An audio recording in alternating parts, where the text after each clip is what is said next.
السلام علیکم viewers, video کو لاسٹ تک انجوائے کرنا اینڈ دین چینل کو لائک اور سبسکرائب کر کے جانا اور زیادہ سے زیادہ ویڈیوز کو اپنے فرینڈس کے ساتھ شیئر کرنا۔ میں یہ ویڈیوز تم لوگوں کے لیے بناتی ہوں، ویڈیو کو لاسٹ تک دیکھا کرو اور سبسکرائب بھی کر دیا کرو۔ اگر کہیں سے کوئی چیز نہیں اچھی لگتی تو پلیز کمنٹ باکس میں سے کمنٹ کیا کرو۔ آج کی سٹوری سٹارٹ کرتے ہیں۔ تو یہ جن کی سٹوری ہے وہ بتاتی ہے کہ یہ واقعہ ان کے ساتھ کچھ عرصہ پہلے پیش آیا۔ یہ واقعہ ان کی ماما کی بہن مطلب ان کی خالہ کا ہے، اور یہ بتاتی ہے کہ میری ماما لوگ صرف 2 ہی بہنیں ہیں۔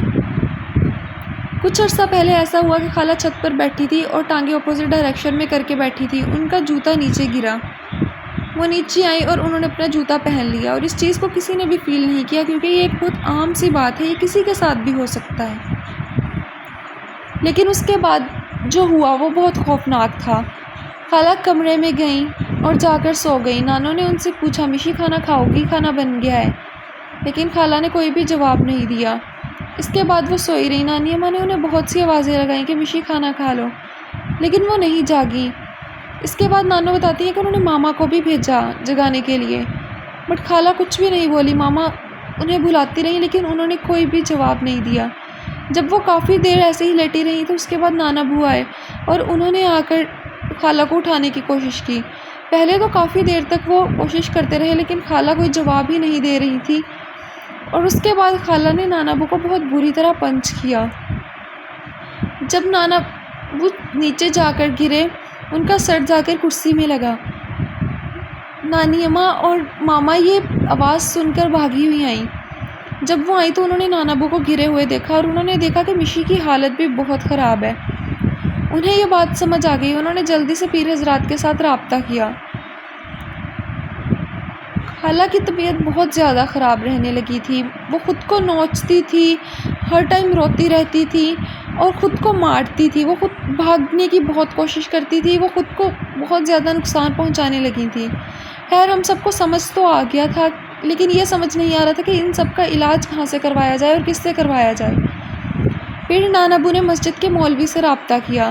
جب مسجد کے مولوی سے رابطہ کیا تو اس نے کہا کہ میں اس سلسلے میں آپ کی کچھ زیادہ خاص مدد نہ کر سکوں گا، ہاں البتہ میرے کچھ جاننے والے ایسے ہیں جو آپ کو اس مشکل سے نجات دلا سکتے ہیں۔ انہوں نے نانا ابو سے کچھ مہلت مانگی اور نانا ابو سے ساری نشانیاں پوچھی۔ نانا ابو نے بتایا کہ وہ خود کو نوچتی ہے اور خود کو نقصان پہنچانے کی اور خود کو مارنے کی بہت کوشش کرتی ہے۔ خیر انہوں نے جب اپنے دوستوں سے رابطہ کیا تو وہ مان گئے اور وہ ہمارے گھر بھی آئے۔ انہوں نے بتایا کہ اس پر 5 چڑیلیں ہیں جنہوں نے اس پر قبضہ کیا ہے، اور وہ ساری کے ساری غیر مسلم ہیں، اور اس کا جوتا ان کی دیچکی میں گرا تھا جب ان کے گھر دعوت تھی۔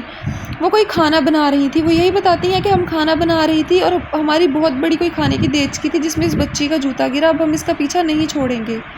خیر انہوں نے پہلے تو ان چڑیلوں کو مسلمان کیا اور پھر انہیں سمجھایا کہ یہ اس نے جان بوجھ کر نہیں کیا، وہ بچی تھی، اس سے غلطی ہو گئی، اسے بالکل بھی اندازہ نہیں تھا، اور وہ کون سے تم لوگوں کو دیکھ سکتی ہے جو وہ یہ جان بوجھ کر کرے گی۔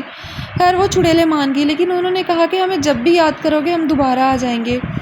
اس واقعے کو بہت سا عرصہ گزر گیا، سب کچھ نارمل ہو گیا تھا، لیکن اس کے بعد ایک دن 3 سال بعد ماما نے خالہ سے ایک دن پوچھ لیا مشی اب تو تم بالکل ٹھیک ہو، بہت عرصہ ہو گیا وہ چڑیلیں واپس نہیں آئیں۔ یہ کہنے کی دیر تھی کہ خالہ کی طبیعت پھر سے گزر گئی اور وہ چیزیں پھر سے حاضر ہو گئیں۔